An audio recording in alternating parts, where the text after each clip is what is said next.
भाई जो गुरु बचन पे डट गए, कट गए फंद 84 के, कट गए फंद 84 के, कट गए फंद 84। मार्कंडे ऋषि बोले कि फिर मुझे ऐसे लोक में क्यों ले जा रही थी जिसका राजा गधा बनेगा और रानी गधी की योनि प्राप्त करेगी। उर्वशी बोली कि अपनी इज्जत रखने के लिए, नहीं तो वे कहेंगे कि तू हार के आ गई। मार्कंडे ऋषि ने कहा कि गधियों की कैसी इज्जत, अरे तू वर्तमान में भी गधी है, क्योंकि तू 14 खशम करेगी और मृत्यु उपरांत तू स्वयं स्वीकार कर रही है कि मैं गधी बनूंगी। गधी की कैसी इज्जत है। इतने में वहीं पर इंद्र आ गया।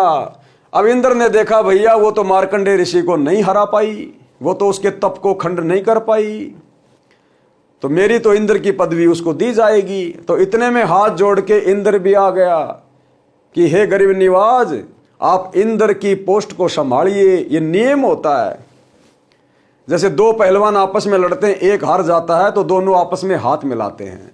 तो तुरंत इंद्र नीचे आ गया कि बेटा तू तो हार गया, अब मार्कंडे ऋषि तो बनेगा देवताओं का राजा इंद्र और तू जाएगा गधे की योनि में। बोला हे गरीब निवाज, हे संत जी, हे ऋषि जी, हम हारे आप जीते, इंद्र की पदवी स्वीकार करो। लेकिन वो मार्कंडे ऋषि इंद्र की पदवी के लिए भक्ति नहीं कर रहा था, वो तो इंद्र के लोक से ऊपर ब्रह्मलोक में समाधि लगा के बैठा था। तो मार्कंडे ने कहा कि नहीं नहीं भैया, नहीं नहीं, मुझे इंद्र की पदवी नहीं चाहिए। इंद्र दा राज कागदा बिष्टा ना भोगा इंद्राणी नू।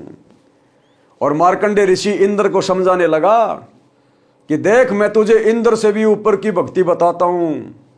अब इंद्र ने देखा तेरा तो पीछा छूट गया, ये तो तेरी पोस्ट के लिए भक्ति नहीं कर रहा था। तो तुरंत कहा कि नहीं नहीं महाराज, फिर कभी देखेंगे, अभी तो मुझे इंद्र का राज्य भोगने दो। यानी गधा बनना मंजूर, लेकिन भक्ति मंजूर नहीं। काल ने इतना उलझा रखा है। इतने में वहीं पर इंद्र आ गया, विधान अनुसार अपना इंद्र का राज्य मार्कंडे ऋषि को देने के लिए। जैसे वर्तमान प्रधानमंत्री यदि चुनाव में हार जाए तो विधान अनुसार, संविधान के अनुसार दूसरे नए प्रधानमंत्री को वो पद देना पड़ता है, उस हारने वाले ने छोड़ना पड़ता है। ऐसे ही ये पूरी सृष्टि का नियम है। इतने में वहीं पर इंद्र आ गया, विधान अनुसार अपना इंद्र का राज्य मार्कंडे ऋषि को देने के लिए, और कहा कि ऋषि जी हम हारे और आप जीते, आप इंद्र की पदवी स्वीकार करें। मार्कंडे ऋषि बोले अरे अरे इंद्र की पदवी मेरे किसी काम की नहीं, मेरे लिए तो काग यानी कौवे की बीट के समान है। मार्कंडे ऋषि ने इंद्र से फिर कहा कि तू मेरे बताए अनुसार साधना कर, तेरे को ब्रह्मलोक ले चलूंगा। यानी इंद्र के सुखों से भी न्यारे और ज्यादा सुख तुझे मिलेंगे, ब्रह्मलोक की भक्ति कर, इस इंद्र के राज्य को छोड़ दे। इंद्र ने कहा कि हे ऋषि जी अब तो मुझे मौज मस्ती करने दो, फिर कभी देखूंगा। अरे फिर क्या देखेगा भैया, फिर तो कुम्हार देखेगा जब तू गधा बनेगा, 2.5 मन का बोरा रखेगा और नहीं चलेगा तो पीछे से मारेगा लठ। अरे देखना तो अब देख, धरती पे सतगुरु आया हुआ है, सच्ची भक्ति लेके आया हुआ है, हम सबको काल के जाल से बाहर निकालने के लिए आया है, 84 लाख योनियों के कष्ट से बाहर निकालने के लिए आया है। देखना तो अब देखो। आप भाई बहन इंद्र की तरह गलती मत करो कि अभी तो मौज करने दो, बाद में देखूंगा। ये मौज फिर बहुत महंगी पड़ जाएगी, बहुत महंगी। जब गधे बनोगे, कुत्ते बनोगे, गोबर खाओगे, टट्टी खाओगे, दर दर घूमोगे घर घर एक रोटी के टुकड़े के लिए, और किसी ने रोटी का टुकड़ा डाल भी दिया, साथ में 10 ग्राम मिट्टी और खाओगे, फिर ये 56 प्रकार के आइटम नहीं मिलेंगे। फिर तुम्हें ये मौज मस्तियां, घूमना फिरना, पिकनिक मनाना, विदेशों में जाना, फिर तुम्हें ये सुविधा नहीं मिलेगी। अगर ये सुविधा भी तुमने प्राप्त करनी है तो भी तुमने वर्तमान में सतगुरु की भक्ति ही करनी पड़ेगी।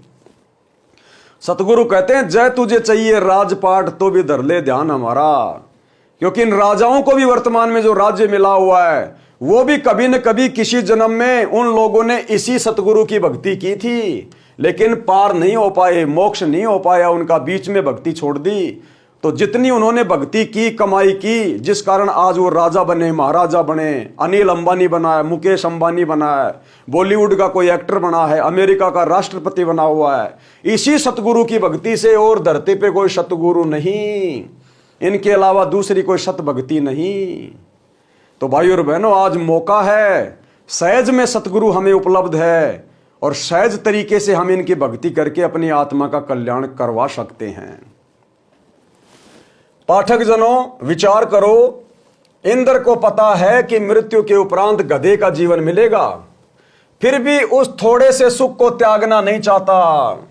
जिस प्रकार आज सतगुरु रामपाल जी की सत भक्ति के बारे में यदि हम किसी को बताते हैं, ऐसे व्यक्ति को जो वर्तमान में सरपंच है या एमएलए है, कि भैया आप ये भक्ति शुरू करो और इस भक्ति के ऐसे ऐसे नियम हैं, आपने शराब नहीं पीनी, छूनी भी नहीं, किसी को पिलानी भी नहीं, जीव हत्या नहीं करनी, मांस नहीं खाना, किसी दूसरे की बहन बेटियों को गंदी नजर से भी नहीं देखना, उनके साथ में व्यभिचार करना तो बहुत दूर की बात है। ये जुआ नहीं खेलना, ताश नहीं खेलनी, ये फिल्में नहीं देखनी, हमारा समय बर्बाद होता है, हमारा मन जो है गंदा होता है। केवल सतगुरु के प्रवचन सुनो, नेक नीति से, ईमानदारी से अपनी रोजी रोटी का काम धंधा करो, केवल एक परमात्मा की भक्ति करो अपने सतगुरु की। तो वो सरपंच और एमएलए कहता कि नहीं नहीं नहीं, बाद में देखेंगे। क्यों?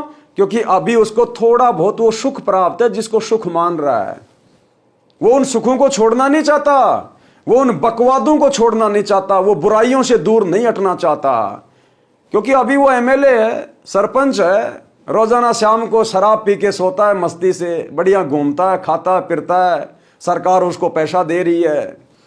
तो जरा से सुख को देखकर आज वो सत भक्ति नहीं अपना रहा।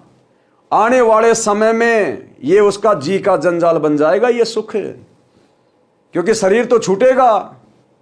पिछले जन्म की भक्ति कमाई वर्तमान में एमएलए बन के खा रहा है, वर्तमान में भक्ति तू कर नहीं रहा, अगले जन्म में खाली, फिर गधा बनेगा, कुत्ता बनेगा, फिर क्या करेगा, फिर तू समझ भी नहीं पाएगा। आज कम से कम तुझे कोई शिक्षा दे रहा है, तुझे कोई सलाह तो दे रहा है, कल को गधा कुत्ता बनेगा, तू नहीं समझ पाएगा फिर क्या भक्ति है, क्या भगवान है, क्या करना चाहिए। फिर तो जैसे तूने वर्तमान में कर्म किए हैं उनका दंड भोगेगा, दंड। पाठक जनों, विचार करो, इंद्र को पता है कि मृत्यु के उपरांत गधे का जीवन मिलेगा, फिर भी उस थोड़े से सुख को त्यागना नहीं चाहता। कहा कि फिर कभी देखूंगा। अरे फिर कब देखेगा? गधा बनने के बाद तो कुम्हार देखेगा कितना वजन गधे की कमर पर रखना है, कहां से डंडा मारना है। ठीक इसी प्रकार इस पृथ्वी पर कोई छोटे से टुकड़े का प्रधानमंत्री, मंत्री, मुख्यमंत्री या राज्य में मंत्री बना है, या किसी पद पर सरकारी अधिकारी या कर्मचारी बना है, या धनी है, उसको कहा जाता है कि आप भक्ति करो नहीं तो गधे बनोगे। वे या तो नाराज हो जाते हैं, कहते हैं कि हम क्यों बनेंगे गधे, फिर से मत कह देना। कुछ अच्छे व्यक्ति होते हैं तो वे कहते हैं कि किसने देखा है गधे बनते हैं। फिर उसको बताया जाता है कि सब संत तथा ग्रंथ बताते हैं, तो अधिकतर कहते हैं कि देखा जाएगा। भाई जो गुरु बचन पे डट गे, कट गे फंद 84 के, कट गे फंद 84 के, कट गे फंद 84 के। भाई जो गुरु बचन पे डट गे, कट गे फंद 84 के, कट गे फंद 84 के, कट गे फंद 84 के। भाई जो गुरु बचन पे डट गे,